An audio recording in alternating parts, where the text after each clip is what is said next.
Hello, my name is Marcia Segal, and I'm a processing archivist here at the American Folklife Center at the Library of Congress.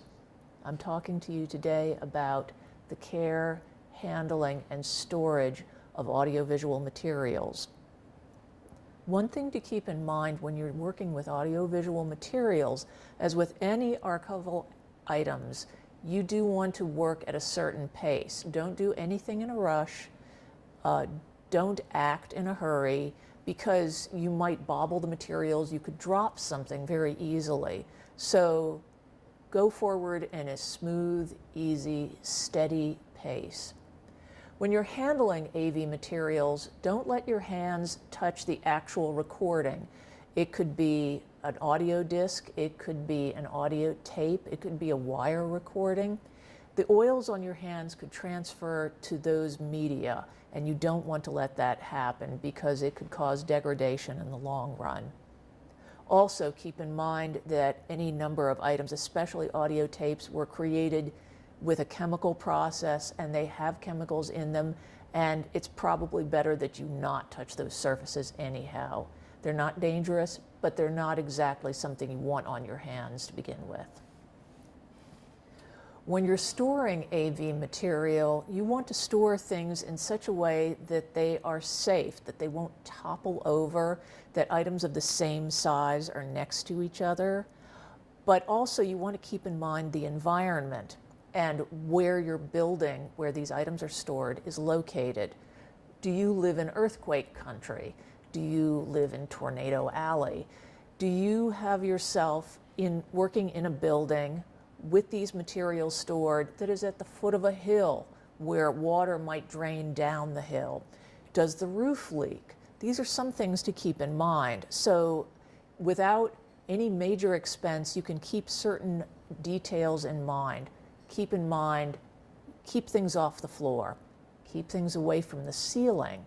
Keep things away from an inner or an outer wall. An inner wall is one that leads out into, say, a hallway, and an outer wall is one that has windows on it. You don't want anything stored in a window either. So keep in mind, audiovisual materials dislike extremes. They like continuity, they like stability. They want to have the same humidity, they want to have the same temperature range. Depending on where you store these materials, depending on whether or not staff are working in the same area, that will speak to what kind of temperature range you want these materials at. And again, something like the Goldilocks effect is in place here. Nothing too hot, nothing too cold, nothing too humid, nothing too dry. A good standard to work with is maybe 70 degrees Fahrenheit, maybe about 50% humidity.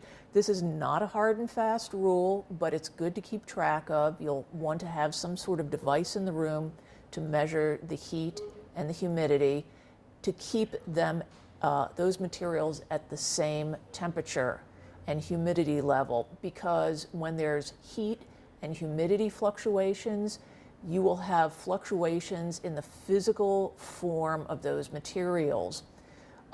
Tapes, audio discs, all of these can be deformed with too much heat and too much humidity.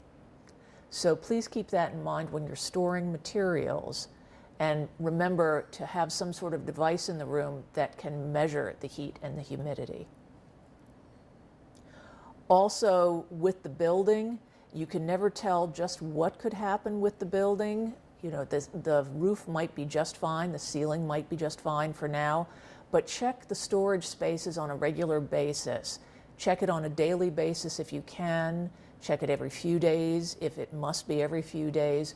But do check in on the space. Don't just turn out the lights and close the door. You have to check on the spaces to make sure the integrity of the building is sound, so that those materials continue to be safe.